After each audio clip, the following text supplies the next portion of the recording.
This is a little overview of my new Eastwind script.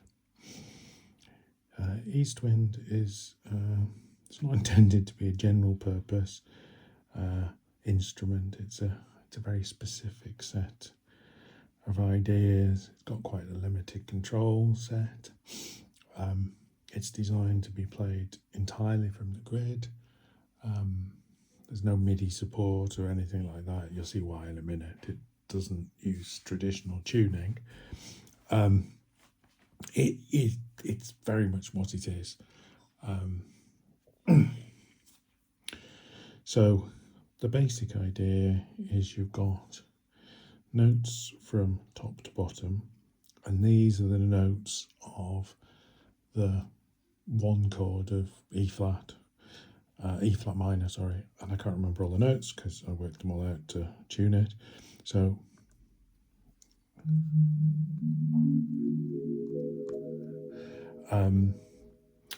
and from left to right are the harmonics of the root note. So while the tuning from top to bottom is in standard tuning, the frequencies from left to right are purely the harmonics. So why have I built this strange thing? I was listening to Lamont Young's well-tuned piano, and it occurred to me that what he was doing manual additive synthesis, kind of, especially when, you know, the intense bits where he's playing all the notes, and you hear all the kind of ghost notes and things. That kind of seems to me a bit like additive synthesis, and he's kind of playing it in the zone. So I kind of sort of wanted something like that.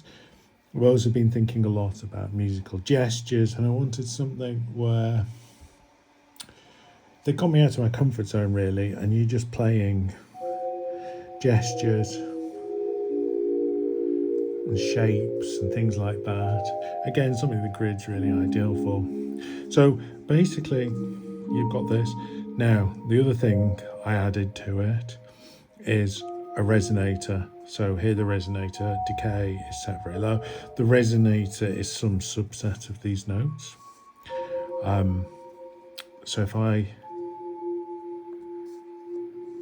increase the decay,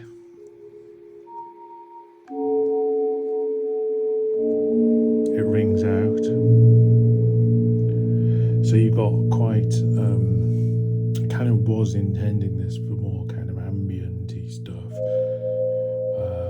So you've got these resonances ringing out, and you can bring that down. And then you've got a bunch of other simple controls. So attack and decay.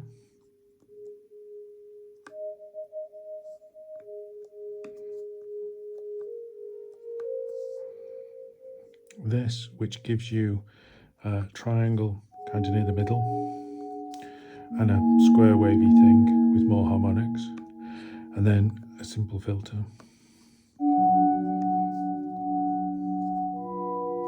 The filter is just relative to the frequency of the note. So here,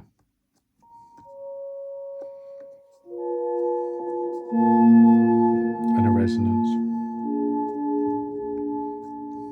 That bottom one's a bit useless, actually. There's a little bit of tweaking needed, but it'll do for now.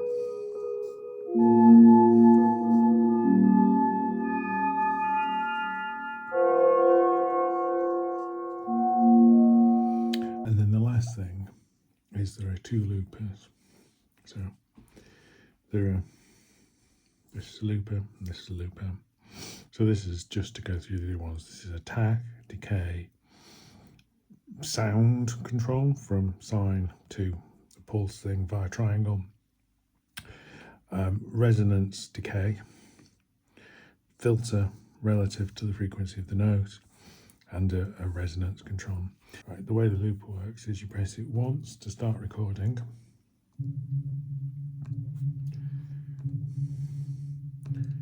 and then you press it this one again, and it goes half lit. and that's looping. Now this is the decay of the loop, so here it shouldn't decay at all, and this is whether it's recording or not.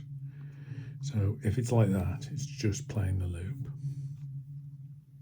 If I press this, I can overdub.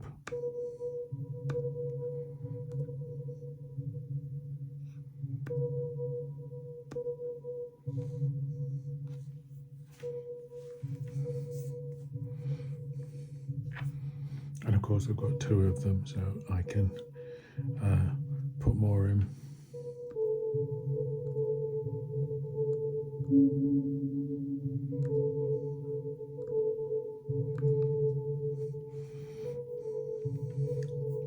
And there's no syncing, there's no time syncing, it's just as you do them. If I'm in overdub,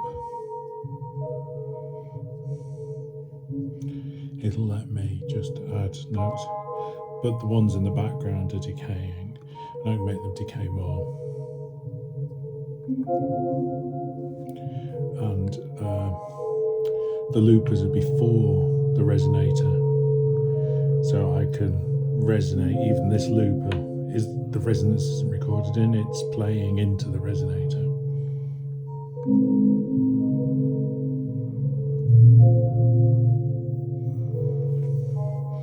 And that's it really. You can control the parameters here. There's a couple of other amplitude things.